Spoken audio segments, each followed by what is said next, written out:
ሰላም እንላችኋለን። የስፖርት 365 ዝግጅታችን ነው። የኤፍኤ ካፕ የሩብ ፍጻሜ ወሳኝ ጨዋታዎች ዛሬ ይደረጋሉ። ሲቲ ከሊቨርፑል ትልቁ ጨዋታ ነው። አርሰናል ከሳውዝሃምፕተን፣ ቸልሲ ከፖርት ቫሌ ሌሎች ተጠባቂ ጨዋታዎች ናቸው። በዝርዝር እናያቸዋለን። አስቀድሜ ግን ትኩረት የሚስቡ የተወሰኑ ጉዳዮች ላንሳ። በሲቲ በኩል የፊል ፎደን ጉዳይ አሳሳቢ ደረጃ ላይ ደረሰ ይመስላል። በኢንተርናሽናል ብሬኩ ቶማስ ቱኸል ለዋነኛ ተጫዋቾቻቸው እረፍት በመስጠት ተጠባባቂ የሚሏቸውን ተጫዋቾች አጫውተዋል። ከተጠባባቂዎቹ መካከል አንደኛ የሆነው ፊል ፎደን በሁለት ጨዋታ የመጫወት እድል አግኝቶ እድሉን አልተጠቀመበትም። አሰልጣኙንም የብሔራዊ ቡድኑን ደጋፊዎችም አላሳመንም። በዚህ ምክንያት ወደ ዓለም ዋንጫ የሚሄዱ ጉዳይ ጥያቄ ውስጥ ገብቷል። ለብሔራዊ ቡድኑም ሆነ ለክለቡ በቅርቡ ባደረጋቸው ጨዋታዎች ውጤታማ መሆን አልቻለም። በጣም ደካማ ነበር። እንግዲህ ካለፉት 22 የብሔራዊ ቡድንና የክለብ ጨዋታዎቹ አንድ አሲስት ብቻ ነው ማድረግ የቻለው። ጎል የለውም፣ አንድ አሲስት ብቻ እና ምን ያክል መጥፎ ሲዝን እያሳለፈ እንደሆነ ግልጽ ነው። እና ፔፕ ጓርዲዮላ የበለጠ የመሰለፍ እድል የሚሰጠው የበለጠ የሚያምነው ተጫዋች ራያን ሼርኪ እየሆነ መጥቷል። በተለይ ከጥር ወር በኋላ ፊል ፎደን 90 ደቂቃ እንኳን መጨረስ አልቻለም ሜዳ ላይ። አሁንማ ጭራሽ ከተጠባባቂ ወንበር ሁሉ የማይነሳ ተጫዋች የሆነ መጥቷል። እና ለእንደ ፊል ፎደን አይነት ተጫዋቾች ይሄ በጣም ጥሩ አማራጭ ነው፣ ራሳቸውን ሊያሳዩ ከቻሉ።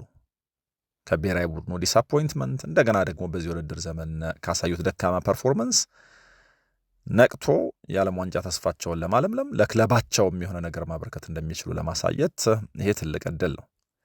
በቸልሲ በኩል የኤስቴቫኦ መምጣት ትልቅ ተስፋ ነው ተብሏል። ቸልሲ በፍጹም ሊሸነፍ የማይፈልገው ወይ ደግሞ ሊሸነፍ የማይገባው ጨዋታ ነው።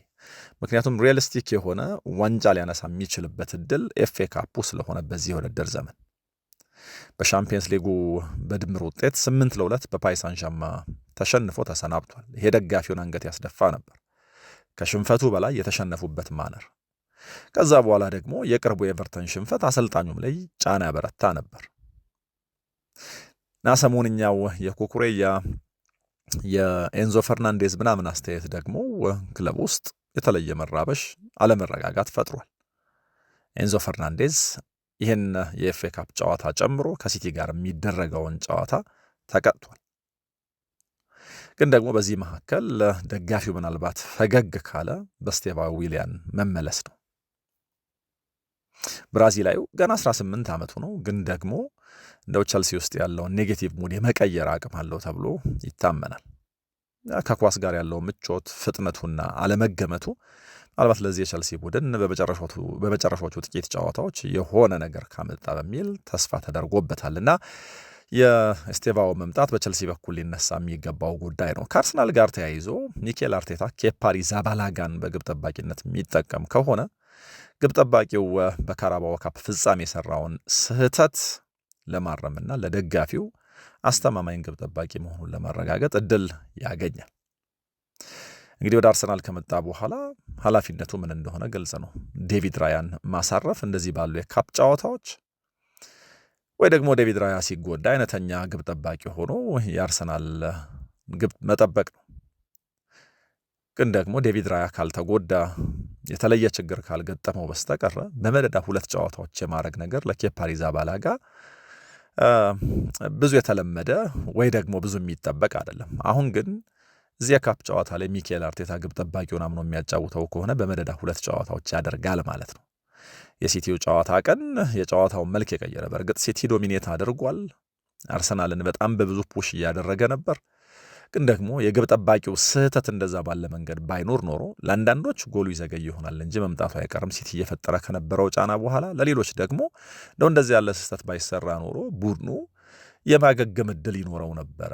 ያንን ጫና ተቋቁሞ በሆነ አይነት መንገድ ጎል ያስቆጥራል ወይ ደግሞ እንደው ወደ ፍጹም ቅጣት ምት እንኳን ያመራ ነበር የሚል ሐሳብ አለ። ለማንኛውም ሊከላከል የሚችለው ቀላል ስህተት ነበር እና ወደዚህ ጨዋታ የሚመለስ ከሆነ ከሳውዝሃምፕተን ጋር በሚደረገው ጨዋታ እንግዲህ ኬፓ አሪዛባላጋ ጥሩ ግብ ጠባቂ መሆን በድጋሚ ለአርሰናል ደጋፊዎች ማስታወስ ይኖርበታል ማለት ነው። ጨዋታዎቹን በተመለከተ ዝርዝር ጉዳዮች ለማንሳት እንሞክር። እንዳልኩት እንግዲህ በጣም ትልቁና ተጠባቂው ጨዋታ በሲቲና በሊቨርፑል መካከል የሚደረገው ነው። በእርግጥ የሳውዝሃምፕተንና የአርሰናልም ጨዋታ ተጠባቂነቱ በጣም ትልቅ ነው። በዝርዝር እንመጣበታለን። የሲቲና የሊቨርፑል ግን በጣም ብዙ የሚመዘዙ ነገሮች አሉት።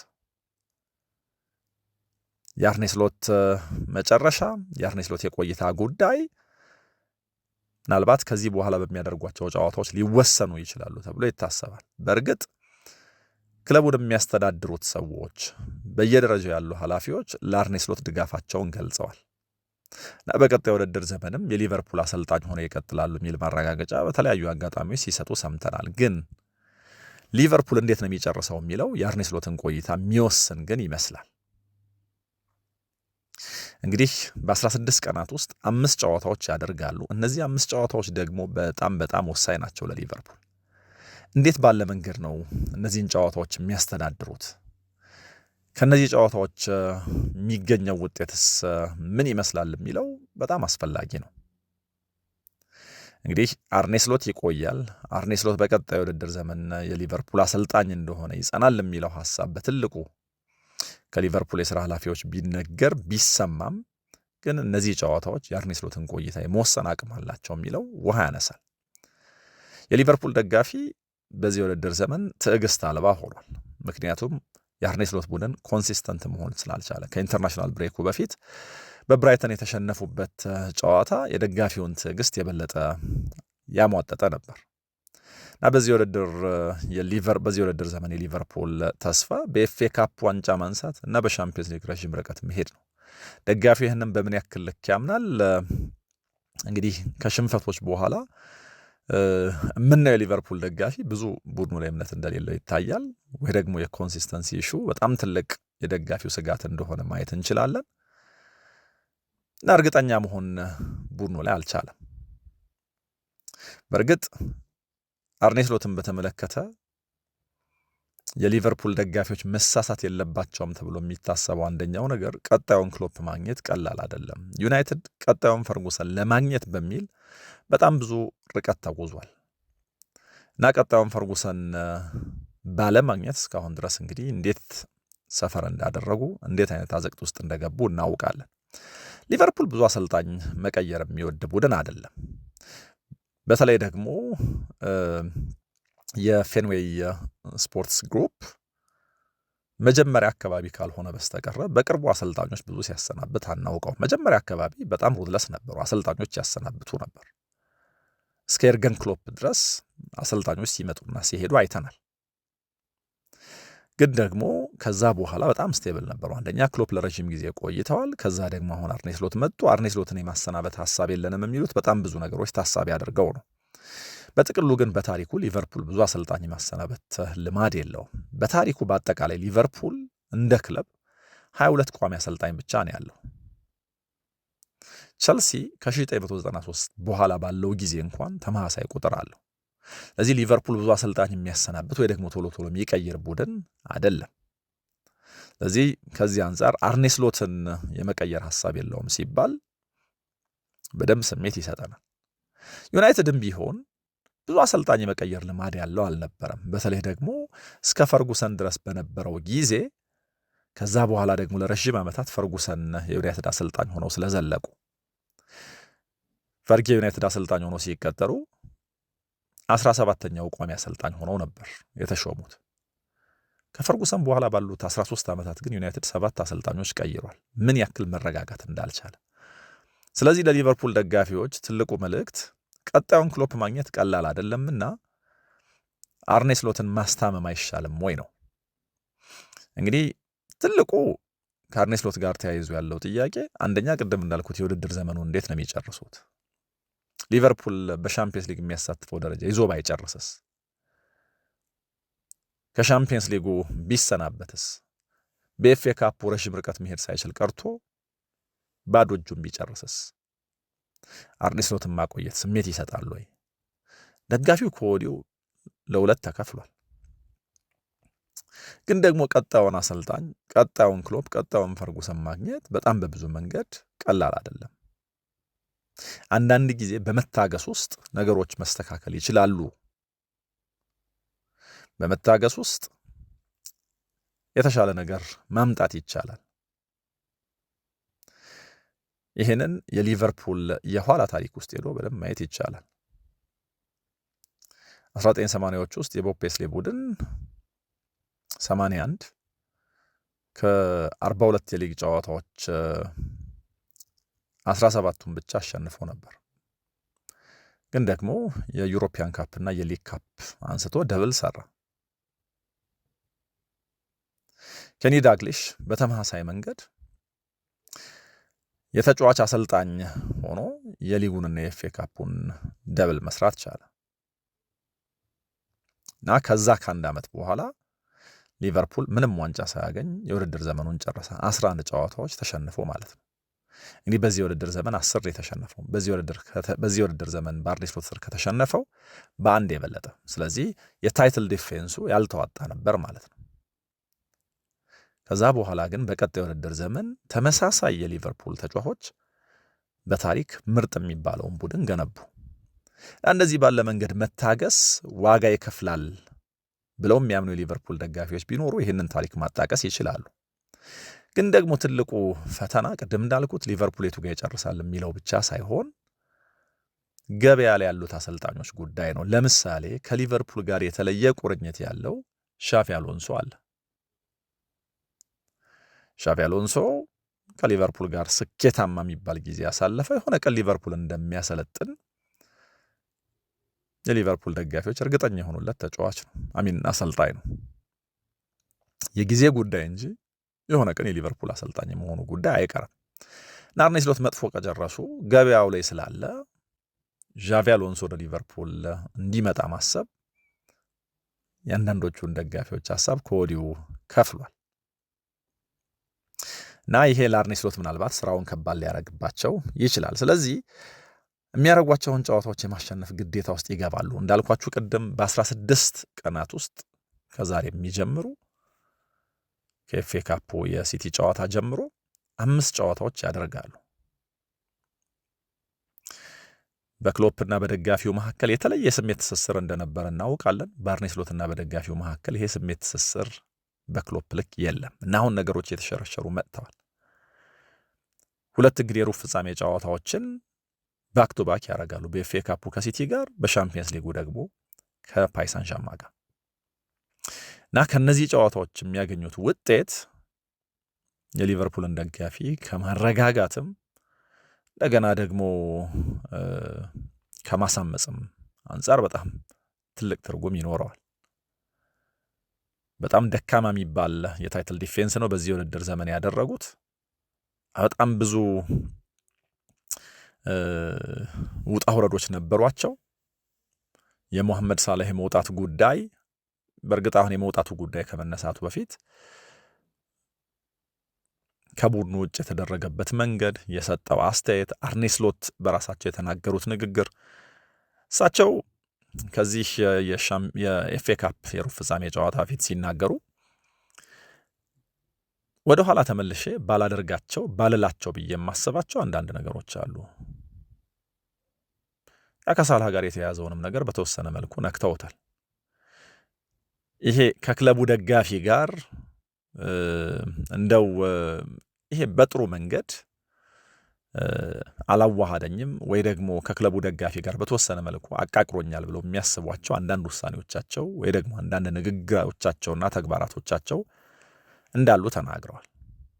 ባላረገው እንደዚህ ባይሆን ኖሮ ብለው የሚያስቧቸው ነገሮች የኒሃው የሳላህ ጉዳይ ከዚህ መካከል አንደኛው ነው። ለማንኛውም ግን ሳላህ በዚህ የውድድር ዘመን እንደ ዋንጫዎች አንስቶ ከሊቨርፑል በመሰናበት ፍላጎት እነዚህን ጨዋታዎች በተለየ ጥንካሬ ያደርጋል ተብሎ ይታሰባል። የፊትነሱ ጉዳይ ጥያቄ ያለው ሙሉ ፊት ሳይሆን ሊጫወተው ይችላል ተብሎ ይታሰባል ይህን የሲቲ ጨዋታ። ሌላኛው እንደ ዶሚኒክ ሶቦስላይ አይነት በውድድር ዘመኑ በጣም ጥሩ ፐርፎርም ያደረገ ተጫዋቻቸው የሻምፒየንስ ሊጉ ፍጻሜ የሚደረገው ሀገሩ ሃንጋሪ ላይ ነው እና ሃንጋሪ ላይ የሚደረገው ፍጻሜ ላይ ለመገኘት በተለየ መነሳሳት ሊጫወት ይችላል እና እነዚህን ነገሮች ማሳካት በጣም በብዙ መንገድ ለአርኔ ስሎትም ሆነ ለተጫዋቾቻቸው ትርጉም የሚሰጥ ነው። ግን ደጋፊው በሊቨርፑል ኢንኮንሲስተንሲ ምክንያት ተስፋ ማድረግ በራስ መተማመንም ማዳበር አልቻለም እና ይልቁን አሁን ከነዚህ ጨዋታዎች ባለፈ አሻግሮ በሚቀጥለው የውድድር ዘመን በሻምፒየንስ ሊግ እንሳተፋለን ነው የሚል ስጋት ውስጥ ነው። በፕሪሚየር ሊጉ 5ኛ ደረጃ ላይ ነው ያሉት። በቅርብ ርቀት ቸልሲ አለ እና ከሰሞንኛው አቋማቸው መነሻ ይህንን እናሳካለን ወይ እርግጠኛ አይደሉም። ይህንን ማሳካት ግን ክለቡ ለሚከተለው የቢዝነስ ሞዴል በጣም አስፈላጊ ነው እና ይህንን ላናሳካ እንችላለን የሚለው ደግሞ የሊቨርፑል ደጋፊ ስጋት ከሰባቱ የሊግ ቀሪ ጨዋታዎቹ ሊቨርፑል 6ቱን የሚያደርገው በደረጃ ከ1 እስከ 9 ካሉት ቡድኖች ጋር ነው እና ይሄ ለሊቨርፑል በጣም ፈታኝ እንደሆነ መናገር ይቻላል። በእነዚህ 16 ቀናት ውስጥ የሚደረጉት 5 ጨዋታዎች ለዚህ በጣም ወሳኝ ናቸው። የመርሲሳይድ ደርቢም ጭምር በአዲሱ ኤቨርተን ስቴዲየም ይደረጋል በዚህ መካከል ማለት ነው። ስለዚህ በኢትሃድ ከዛ ደግሞ በፓርክ ደ ፕሪንስ ከዛ ደግሞ በአንፊልድ የሚደረጉት ቀሪ ጨዋታዎች ለሊቨርፑል የውድድር ዘመን ለአርኔ ስሎት ቀጣይ ዕጣ ፈንታ በጣም ወሳኝ ናቸው። ደጋፊው ቡድኑ ስኬታማ የማይሆን ከሆነ ብዙ የሚያማርርባቸው ነገሮች አሉ። ለምሳሌ አሁን ካለው የዋጋ ንረት መነሻ ለሚቀጥሉት 3 የውድድር ዓመታት የሚቆይ የትኬት ጭማሪ ተደርጓል እና ግን ደግሞ ሊቨርፑል በውድድር ዘመኑ ከፍተኛ የሚባል ገቢ አስመዝግቧል እና ይህ ለደጋፊው ስሜት አይሰጥም።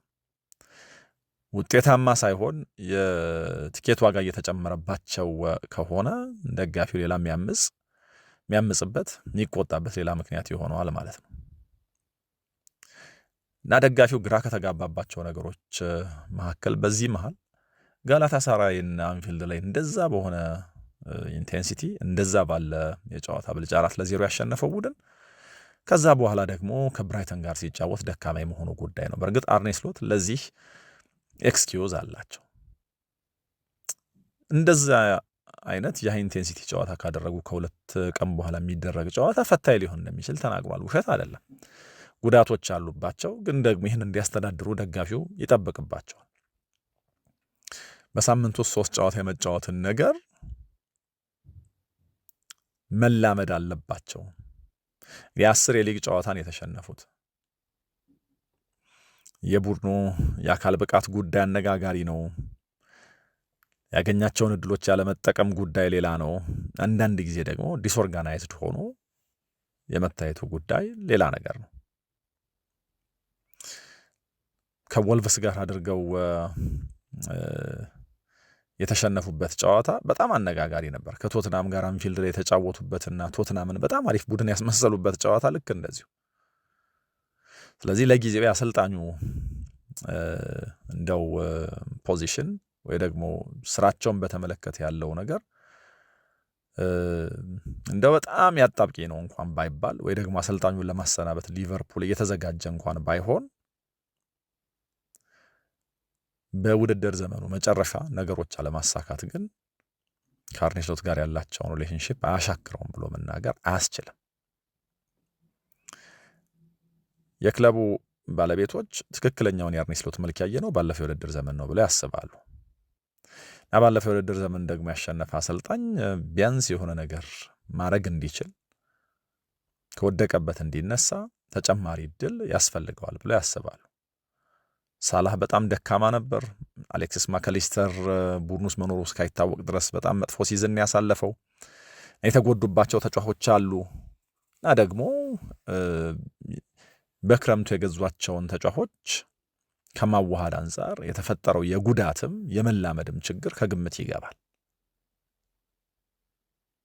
እና አንዳንድ ሙከራዎቻቸው እንዳልተሳኩ በማሰብ ለሚቀጥለው የውድድር ዘመን ይሄንን መልሶ የማቋቋም የማደራጀትና የመስራት እድል አሰልጣኙ መተው መስጠት ያስፈልጋል ብለው ያመኑ ይመስላል። ለጊዜው እንግዲህ ሳላህ ይለቃል እና ይሄ ቀይ መስመር ሳላህ የሚያጠቃ የነበረበት ከትሬንት አሌክሳንደር አርኖልድ መውጣት በኋላ በኮኖር ብራድሌ በሚገባ ሊተካ አልቻለም። ጀረሚ ፍሬምፖንግ ሲጫወት ጥሩ ምልክቶች አሳይቷል፣ ግን ደግሞ በጉዳት ምክንያት ተቸግሯል።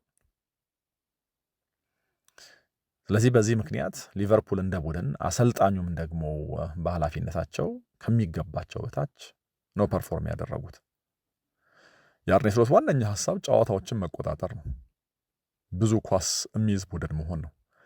ሊቨርፑል በዚህ የውድድር ዘመን ከባለፈው ዓመት በተሻለ ኳስ የሚቆጣጠር ቡድን ሆኗል። ግን ደግሞ በሽግግር ለሚጫወቱ ቡድኖች በጣም የተጋለጠ ነበር።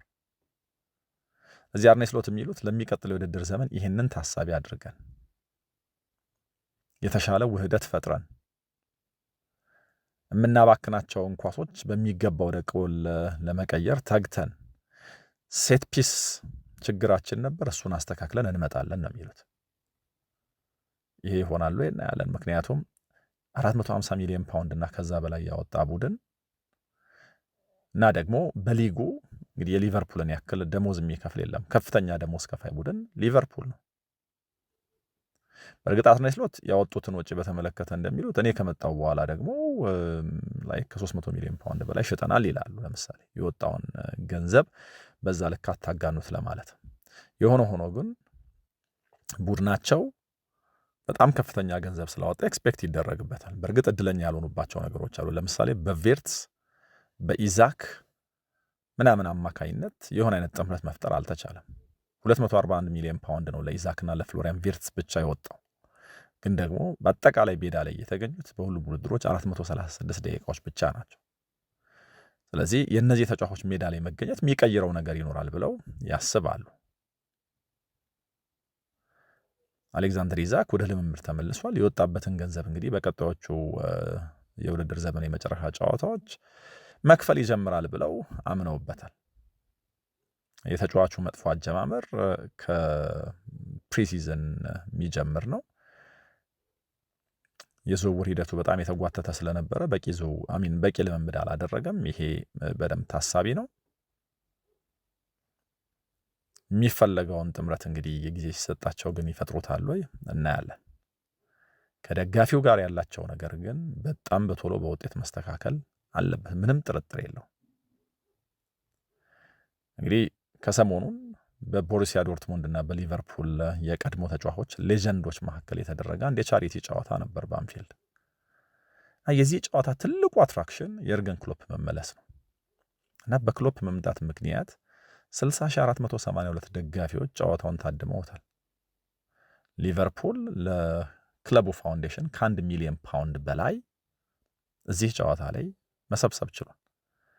እንግዲህ እኚህን አሰልጣኝ የተኩት ክሎፕ ናቸው ከደጋፊው ጋር ይህን ኬሚስትሪ መፍጠር፣ አርኔ ስሎት ናቸው ይህንን ኬሚስትሪ መፍጠር ያቃታቸው እና ደጋፊ ወደኋላ ዞሮ የክሎፕን ጉዳይ እንዲያስታውስ የሚያስገድዱት ከሆነ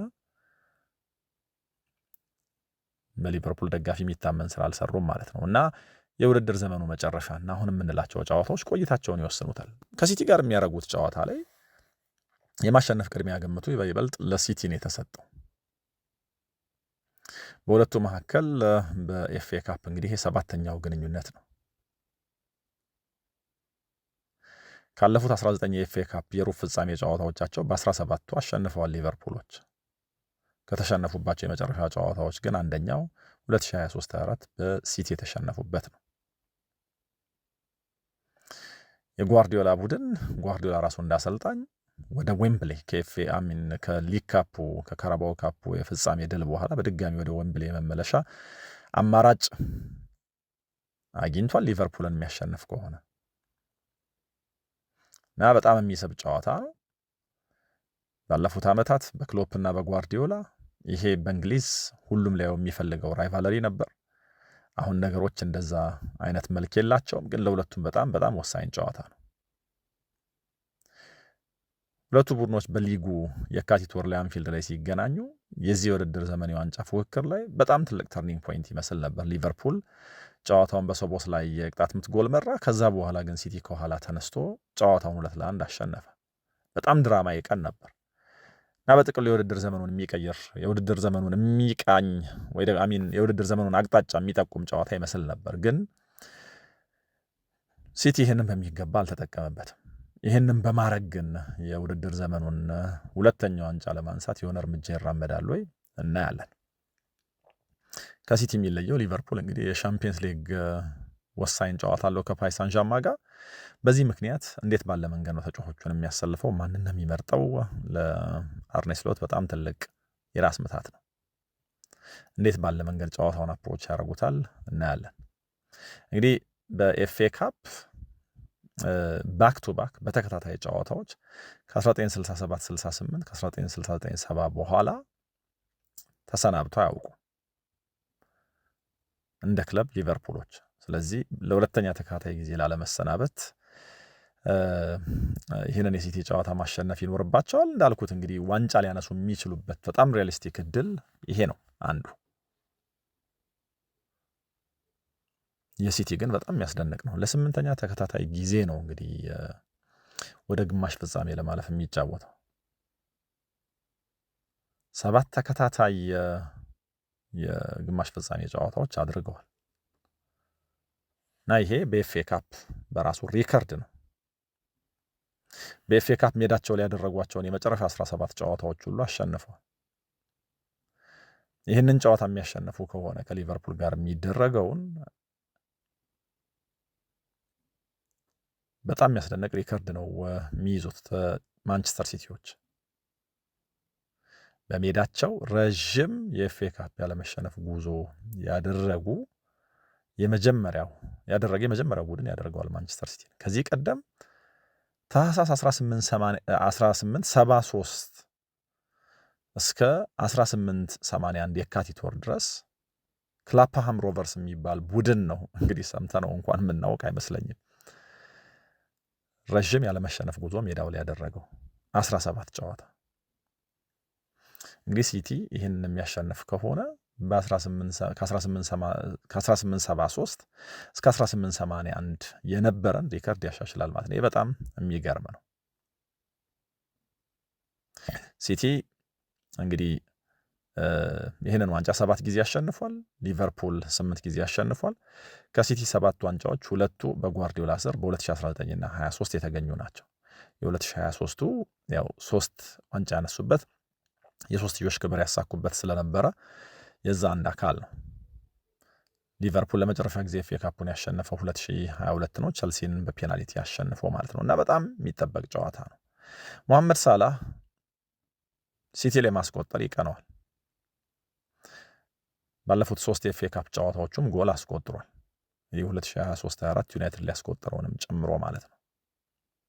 በ4 ተከታታይ የኤፍኤ ካፕ ጨዋታዎች ለሊቨርፑል ለመጨረሻ ጊዜ ጎል ያስቆጠረው ኤሚል ሄስኪ ነው 2000-2001 ላይ ማለት ነው። እና የኤሚል ሄስኪ ጎሎች መካከል ሲቲ ላይ በተቃራኒ ያስቆጠረባቸው ለሊቨርፑል እየተጫወተ ሲቲ ላይ ያስቆጠረባቸው ይጠቀሳሉ። ለሞሐመድ ሳላ ይሄ 25ኛውና የመጨረሻው የሲቲ ጨዋታው ነው። ከሲቲ ጋር በጣም ብዙ ጨዋታ ያደረገ ተጫዋች ያደርገዋል። ከየትኛውም ተጫዋች የበለጠ በ9 ዓመት ውስጥ ከሲቲ ጋር በጣም ብዙ ጨዋታ አድርጓል እና ግን ከሲቲ የበለጠ ብዙ ጎል ያጎባበት ሌላ ቡድን ካለ ማንቸስተር ዩናይትድ ነው። ዩናይትድ ላይ 22 ጎል አስቆጥሯል። ሲቲ ላይ ደግሞ 21 አጠቃላይ 21 የጎል ኮንትሪቢዩሽን አለው፣ 13 ጎል እና 8 አሲስት። ስለዚህ ሲቲ ላይ ማስቆጠር ይቀነዋል ማለት ነው። ከብራይተን ጋር ያደረጉት ጨዋታ አምልጦት ነበር፣ ግን ለዚህ ጨዋታ ዝግጁ እንደሚሆን ይታሰባል።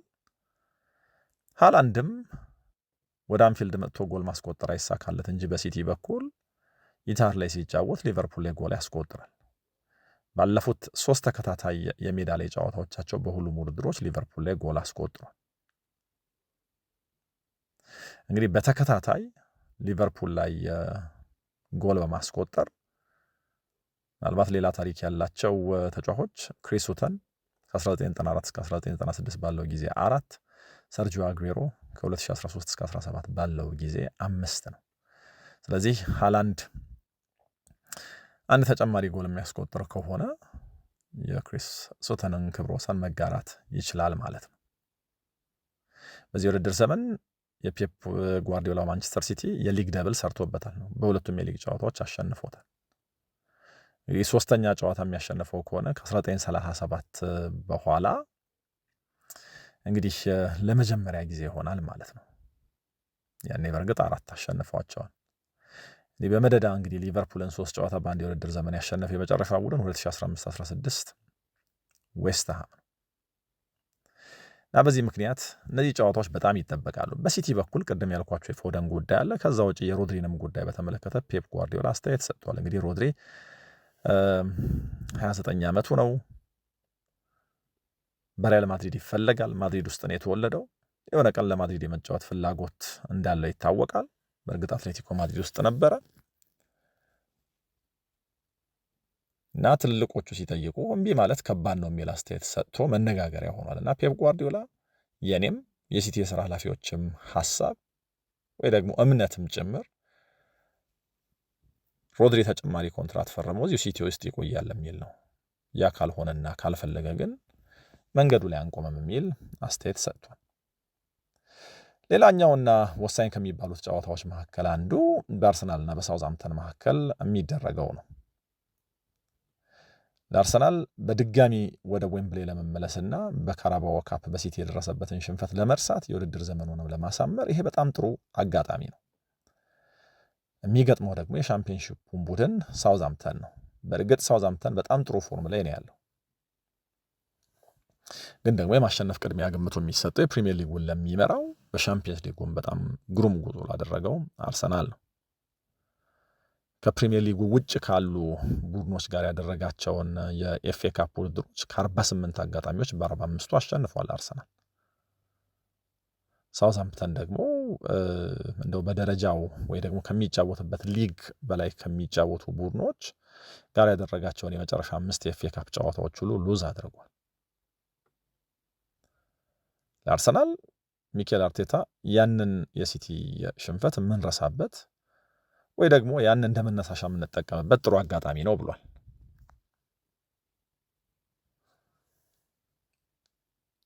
ስለዚህ ይህን ውድድር እንደ መስፈንጠሪያ ይጠቀመዋል ተብሎ ታስቧል። ግን ፈተናው ቀላል አይሆንም። በጣም ጥሩ ፎርም ላይ ነው ያለው ሳውዝሃምፕተን። በዝርዝር እነግራችኋለሁ። አርሰናል እንግዲህ ለመጨረሻ ጊዜ 2020 ላይ ነው ይህን ዋንጫ ያሸነፈው። የሚኬል አርቴታ በትልቁ ሊነገር የሚችል ዋንጫ ነው እና 4 ውስጥ የመግባት ህልሙን እዚህ ጨዋታ ላይ ማሳካት በጣም አስፈላጊ ነው። ድጋሚ ሲቲን ሊገጥም ይችላል። ሳውዝሃምፕተን ያለፉት 12 የሊግ ጨዋታዎቹ ላይ አልተሸነፈም። ከነዚህ መካከል 9ን አሸንፏል። ከጥር አጋማሽ በኋላ የቶን ዳይከርት ቡድን በጣም የሚያስደንቅ ነው። በደረጃ ከ15ኛ ወደ 6ኛ ተስፈንጥሯል። በኤፍኤ ካፑም ልክ እንደዚሁ የፕሪሚየር ሊጉን ቡድን ፉልሃምን በ5ኛው ዙር አሸንፎ ነው ክራቨን ኮቴጅ ላይ ለዚህ አርሰናል ጨዋታ ራሱን ዝግጁ ያደረገው።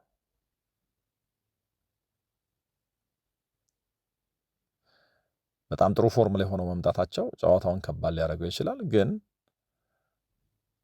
የሚገጥሙት የፕሪሚየር ሊግ ቡድን ነው። የፕሪሚየር ሊግ የደረጃ ሰንጠረዡን የሚመራ ቡድን ነው እና ለሳውዝሃምፕተንም በጣም ትልቅ ፈተና ነው። አርሰናል በትልልቅ የፍጻሜ ውድድሮች ጎል ያለ ማስቆጠር ችግሩ በዛ የካራባኦ ካፕ ፍጻሜ ታይቷል። ከፈረንጆቹ ሚሌኒየም በኋላ ከፈረንጆቹ 2000 በኋላ ካደረጓቸው የተለያዩ 13 ሜጀር የሚባሉ የፍጻሜ ውድድሮች ለሶስተኛ ጊዜ ነው እዛ የካራባኦ ካፕ ፍጻሜ ላይ ጎል ሳያስቆጥር የወጣው። ግን ደግሞ ብረቱን ገጭቷል። ሁለተኛውን አጋማሽ የተጫወተበት መንገድ ግን ለደጋፊዎቹ አንገት የሚያስደፋ ነበር። ኢንተርናሽናል ብሬኩ መጣ። አሁን መነቃቃት አለ ተብሎ ይታሰባል። በፕሪሚየር ሊጉ በጣም ጥሩ የሚባል ግስጋሴ እያደረገ ነበር እስከዛ የካራባኦ ካፕ ፍጻሜ ድረስ። ቶትናምን፣ ቸልሲን፣ ብራይተንን፣ ኤቨርተንን አሸንፎ ከሲቲ ጋር የ9 ነጥብ ልዩነት መፍጠር ችሏል። እንደ ማርቲኔሊ አይነት ተጫዋቾቹ ደግሞ በጣም ጥሩ እየተጫወቱ ነው በኤፍኤ ካፕ። በዚህ ውድድር ዘመን ከ3ኛው ዙር በኋላ በማርቲኔሊ ልክ በገብርኤል ማርቲኔሊ ልክ የጎል ኮንትሪቢዩሽን ያለው ተጫዋች የለም። 4 ጎሎችና 3 አሲስት አድርጓል። በእርግጥ ከዝቅተኛ ዲቪዚዮን ክለቦች ጋር ነው የመጨረሻ 6 የጎል ኢንቮልቭመንቱን ማድረግ የቻለው። በጣም አስፈላጊ ግን ነበሩ። ለማዱኬ ማንስፊልድን ሲያሸንፉ ያመቻቸው ጎል 5ኛው ዙር ላይ ምናምን ከዚህ መካከል ተጠቃሽ ነው። እዚህ ጨዋታ ላይ አርሰናል ኤዜን አያገኝም። የሂንካፔ መውጣት ግልጽ ነው። እንደ ቲምበር እና ኦዴጋርድ አይነት ተጫዋቾች ግን ጨዋታውን ባይጀምሩ እንኳ ከተጠባባቂ ወንበር የመነሳት እድል አላቸው ተብሎ ታስቧል። አሰልጣኙም እነዚህ ተጫዋቾች እዚህ ጨዋታ ላይ በሆነ አይነት መንገድ ቡድኑን ሊያገለግሉ እንደሚችሉ ተናግሯል። የማዱዌኬ ጉዳት እንደተፈራው አይደለም የሚል አስተያየትም እንደዚሁ ሰጥቷል። በጣም በትልቅ ተጠባቂነት ነው ይህንን ጨዋታ አርሰናሎች የሚያደርጉት። ባለፈው የውድድር ዘመን ሳውዝሃምፕተን ፕሪሚየር ሊግ ውስጥ በጣም ደካማ ከሚባሉት ቡድኖች አንደኛው ነበር። ጽንፍ ለጽንፍ ነበሩ። አርሰናል ሁለተኛ ሆኖ የጨረሰው፣ ሳውዝሃምፕተን ደግሞ በ12 ነጥብ ብቻ ነው ከሊጉ የተሰናበተው። በሁለቱም አጋጣሚዎች አርሰናል አሸንፎታል ሳውዝሃምፕተንን ኤሚሬትስ ላይ 3-1 ከዛ በኋላ ደግሞ 2-1 በሆነው ውጤት ሴንት ሜሪ ላይ አሸንፎታል። ከሃቨርትዝ፣ ማርቲኔሊ እና ሳካ ነበሩ ጎል ያስቆጠሩት። ሴንት ሜሪ የተደረገው ጨዋታ ግን ኦዴጋርድ የ90ኛው ደቂቃ ጎል ማስቆጠር ነበረበት እና እንደዛ ባለ መንገድ ነበር ያሸነፉት። አሁን ስለ አርሰናል የምናወራው ጥንካሬ ሁሉ እንዳለ ሆኖ ግን ብዙ ስለማናውቅ ስለ ሳውዝሃምፕተን ትንሽ ልንገራችሁ። ቶን ዳይከርት ይባላል አሰልጣኙ። በሻምፒዮንሺፑ በጣም ጥሩ ጉዞ እያደረገ ነው። በፕሪሚየር ሊጉ ባለፈው የውድድር ዘመን በፕሪሚየር ሊጉ ታሪክ በጣም መጥፎ ቡድን የመሆንን መጥፎ አጋጣሚ ለትንሽ ነው ያመለጠው፣ 2 ጨዋታ በማሸነፍ ብቻ እና ከዛ የሆነ አይነት እረፍት ያስፈልገው ነበር እና ዊል ስቲልን ቀጠረ በአሰልጣኝነት። ይሄ ቤልጅየም ውስጥ የተወለደ እነሱ ሲቀጥሩት እድሜው ገና 32 የሆነ ፈረንሳይ ውስጥ በማሰልጠን ስሙን የገነባ የሆነ ቀን እንግሊዝ ውስጥ መጥቶ ትልቅ ክለብ ይዛል ተብሎ የሚታሰብ አሰልጣኝ ነበር። የዌስትሃም ደጋፊ ነው እና ከእሱ ጋር የነበራቸውን ቆይታ በጣም ብዙ ተስፋ አድርገውበት ነበር። ግን ደግሞ ከአሰልጣኙ ጋር የነበራቸው ቆይታ በጊዜ ተጠናቀቀ። እንዳልኳችሁ ፈረንሳይ ውስጥ በጣም ጥሩ አሰልጣኝ መሆኑን አይተው ነው ያመጡት። ግን ደግሞ በ13 ጨዋታዎች አሰናበቱት ህዳር ወር ላይ እና የዛኔ በደረጃ 21ኛ ነበሩ። ቶን ዳይከርትም በአሰልጣኝነት ቀጠሩት ማለት ነው እና በድጋሚ ወደ ታች የመውረድ ስጋት ነበረባቸው ዊል ስቲል በአሰልጣኝነት እያለ። ግን አንድ በጣም የሚያስደንቀውና እግር ኳስ ውስጥ ሊታይ የሚገባው ነገር ብዙ ጊዜ ስለ ኤክስፔክትድ ጎልስ፣ ስለ ኤክስፔክትድ አሲስትስ ምናምን ብዙ እንላለን። ግን ደግሞ ኤክስፔክትድ ፖይንትስ የሚባል ሜትሪክስ ተጠቅመን ለምሳሌ ቡድኖች ጨዋታ ላይ ከፈጠሩት የበላይነት ከሞከሯቸው ሙከራዎች አንጻር የደረጃ ሰንጠረዥ ብንሰራ አንዳንድ ቡድኖች እድለቢስ እንደሆኑ እንረዳለን። ለምሳሌ ዊል ስቲል ሳውዝሃምፕተንን ሲያሰለጥን እንደው ከሞከራቸው ሙከራዎችና ከወሰዳቸው ብልጫዎች አንጻር የቡድኑ የደረጃ ሰንጠረዥ ከ21ኛ 5ኛ ደረጃ ላይ ያስቀምጠው ነበር። በዚህ ምክንያት ሙከራ እያደረጉ እድለቢስ ነበሩ ማለት ነው። ይሄ ማለት ይሄ ቡድን ሊያሸንፍ ይገባው ነበር የሚል መደምደሚያ እንድንይዝ የሚያደርገን ስለሆነ ብዙ ኳሊቲ እድሎች ይፈጥራሉ፣ ግን መጨረስ አልቻሉም እና ማግባት ከሚገባቸው አሰልጣኙ በነበረባቸው ወይ ደግሞ በተጫወተባቸው እነዛ 13 ጨዋታዎች ማግባት ከሚገባቸው 23 የጎል መጠን 13ቱን ብቻ ነው ያገቡት። አንደር ፐርፎርም እያደረጉ ነበር። ወይ ደግሞ በጥቅሉ ከፈጠሯቸው 29 ትልልቅ እድሎች 8ቱን ብቻ ነበር ማስቆጠር የቻሉት። ለማስቆጠር ከበቂ በላይ እየፈጠሩ ነው፣ ግን ማስቆጠር አልቻሉም። ከዛ አሁን እምላችሁ ቶን ዳይከርት የሚባል አሰልጣኝ መጣ።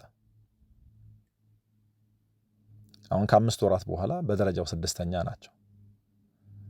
ወደ ፕሪሚየር ሊግ የማደግን ተስፋ ሰንቀዋል። ሁለቱ አሰልጣኞች ተመሳሳይነት አላቸው። ሁለቱም በወጣትነታቸው እግር ኳስን በጊዜ የተተው ወደ አሰልጣኝነት የመጡ ናቸው። ኤከርት እንግዲህ 33 ዓመቱ ነው። በአራቱ የእንግሊዝ የእግር ኳስ እርከኖች ሁለተኛው በእድሜ ለጋ አሰልጣኝ ነው። እንግዲህ ከፋቢያን ሁርዝለር ቀጥሎ ማለት ነው። የሳውዝሃምፕተንን ከ21 ዓመት በታች ቡድን ነበር የሚያሰለጥነው። በቅርብ ጊዜ ብዙ ስለሱ ልትሰሙ ትችላላችሁ። እንግዲህ በኃላፊነት በቆየባቸው 26 ጨዋታዎች ኮቬንትሪ ሲቲ ብቻ ነው ከቶን ዳይከርት ሳውዝሃምፕተን የበለጠ ነጥብ ያስመዘገበው። ቅድም ኤክስጂያቸውን አንደር ፐርፎርም ሲያደርጉ ነበር ብያቸዋለሁ። ይህ አሰልጣኝ ከመጣ በኋላ ደግሞ ማግኘት ከሚገባቸው የጎል መጠን በ8 የበለጠ ቡድኑ ማስቆጠር ወይ ደግሞ ሊያስቆጠር ከሚገባው በ8 የበለጠ አስቆጥሯል። ይሄ በጣም ከፍ ያለ መሻሻል ነው። የቡድኑ በራስ መተማመን ጨምሯል። በጣም የሚያስደንቁ ጥምረቶች እዚህ ቡድን ውስጥ ተገንብተዋል። በባክስሪ የሚጫወት ቡድን ነበራቸው፣ እሱን ትተውታል። እንደየተጋጣሚዎቹ የሚለዋወጥ ማንነት አሰልጣኙ አሳይቷል። ትልቁ ችግሩና ለአርሰናል ደጋፊዎች በጣም ጥሩ ዜና ግን በሻምፒየንሺፑ ከፍተኛውን ከሴት ፒስ መነሻ ጎሎችም የሚቆጠሩበት ወይ ደግሞ በጣም ብዙ ሙከራዎች የሚደረጉበት ቡድን ሳውዛምፕተን ነው። በፍጹም የቆመ ኳስ መከላከል አይችልም እና እዚህ ላይ አርሰናሎች በጣም ሊያጠቁት ይችላሉ ማለት ነው እና በአርሰናልና በሳውዛምፕተን መካከል የሚደረገው ጨዋታ በጣም በብዙ መንገድ አጓጊ ነው። አርሰናል ከዛ ሽንፈት መልስ እንዴት ሪያክት ያደርጋል እና ለጨዋታ ዝግጁ ናቸው የተባሉት ተጫዋቾችስ እንዴት ባለ መንገድ ነው ወደ ጨዋታ የሚመለሱት? የኦዴጋርድ መምጣት ቡድኑን በምን ያክል ሼፕ ያደርገዋል? ማበቋሚነት ይጀምራል? እንዴት ያለ መልክ ነው አርሰናል የሚኖረው? በጣም በጣም ትልቅ ጥያቄ ነው። እንዲያሸንፍ ኤክስፔክት ይደረጋል።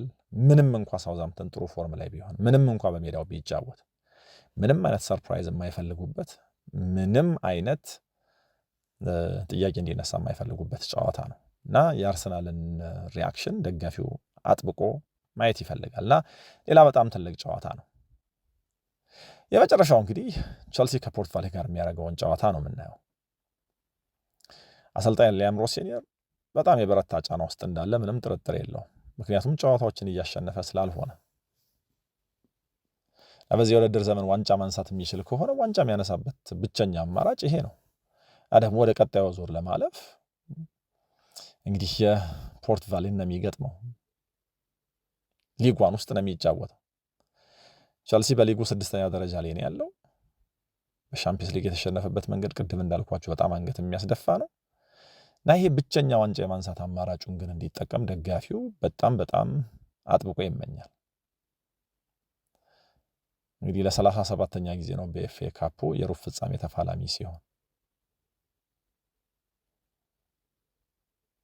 በኤፍኤ ካፑ ረዥም ጉዞ እንዲያደርግ እንደዚህ ያለው ጨዋታ በጣም ጥሩ አማራጭ ፈጥሮለታል።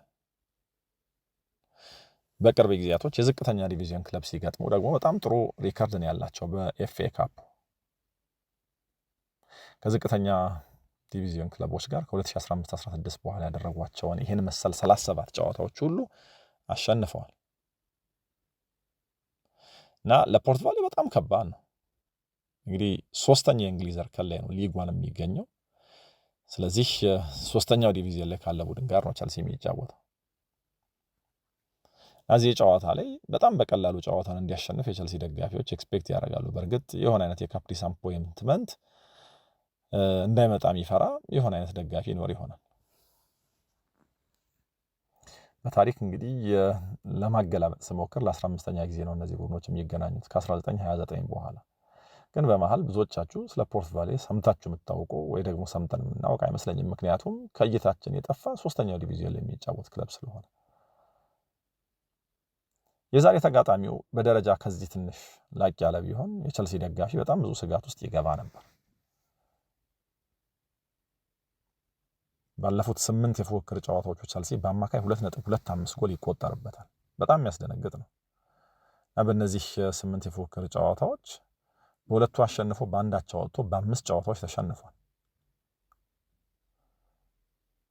እና ቸልሲ ጎሉን የሚያስደፍር በጣም ብዙ ጎል የሚገባበት ሆኗል። በተለይ ደግሞ አሰልጣኙ ሊያም ሮሴኒየር ከመጣ በኋላ ይሄ በደንብ የሚታይ ነገር ሆኗል።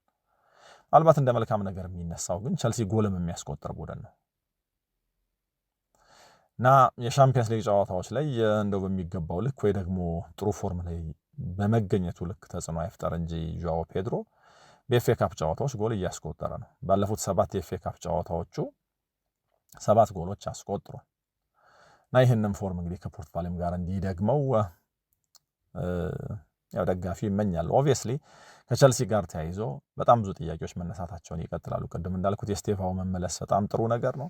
የኤንዞ ፈርናንዴዝ የቅጣት ጉዳይ ግን ገና መነጋገሪያ ሆኖ ይቀጥላል። የኩኩሬያ አስተያየት ደጋፊው ስሜታችንን እንደተናገረው ብሎ ያስባል። የሚሉ ነገሮች እያየሁኝ ነበር። ምክንያቱም ለክለቡ ባለቤቶች የተለየ ጥላቻ አላቸው የቸልሲ ደጋፊዎች። በትውስታ እንኳን ደጋፊዎቹ አይደሉም ሌጀንዶቻቸው እንደ ጆን ቴሪ አይነት የቀድሞ ተጫዋቾቻቸው ሁሉ ሮማን አብራሞቪች ናፈቀን ሲሉ ሰምተናል። እና ለኛ ግድ የላቸውም፣ ስለዚህ እኛም ለነሱ ግድ የለንም፣ አይወዱንም፣ አንወዳቸውም ይላል የቸልሲ ደጋፊ። የኤንዞ ፈርናንዴዝን ምናልባት ከዚህ ትንሽ ለየት ያደረገው ማድሪድ ውስጥ ብኖር እመርጣለሁ ማለቱ ወይ ደግሞ አንዳንድ ጊዜ የሚያሳየውን ባህሪ ደጋፊዎች አለመውደዳቸው ካልሆነ በስተቀር ቸልሲ እንደ ክለብ የሚመራበትን መንገድ የአሰልጣኞችን ስንበት በተመለከተ የተናገሩት ነገር ደጋፊው በአንዳንድ መንገድ የማይጋራው አይመስለኝም። ለማንኛውም እነዚህ ጨዋታዎች ከቸልሲ ደካማ ፎርም፣ ከተጫዋቾች ቅጣት፣ ከሰሞኑን አስተያየታቸው ጋር ክለቡ ከገጠመው ቅጣት ለዚሁ ከመጥፎ ውጤቱና በጥቅሉ በዚህ ውድድር ዘመን ሊያሳካ የሚችለው ሪያሊስቲክ የሆነ የዋንጫ አማራጭ ይሄ ከመሆኑ ጋር ከፖርት ቫሌ ጋር የሚያደርገውም ሆነ ሌሎች ጨዋታዎች በጣም በተለየ ትኩረት ይታያሉ። እንግዲህ ቸልሲ ይህንን ዋንጫ በኤፍኤ ካፑ ማሳካት ይችላል ወይ? ሮሴኒየር ይህንን መጥፎ የውድድር ዘመን ማስረሳት የሚችል የውድድር ዘመን ፍጻሜ ማድረግ ይችላል ወይ? እናያለን። ጨዋታዎቹ በጣም ተጠባቂ ናቸው። ሲቲ ከሊቨርፑል፣ አርሰናል ከሳውዝሃምፕተን፣ ቸልሲ ከፖርት ቫሌ። እናንተ ጨዋታዎቹን በተመለከተ ምን ትላላችሁ? አስተያየቶቻችሁን አጋሩኝ። ከጨዋታዎቹ በኋላ ደግሞ ተመልሰን ጨዋታዎቹ እንዴት ነበሩ የሚለውን እንቃኛለን። አብራችሁኝ ስለነበራችሁ ከልብ አመሰግናለሁ። ሰላም ሁኑ።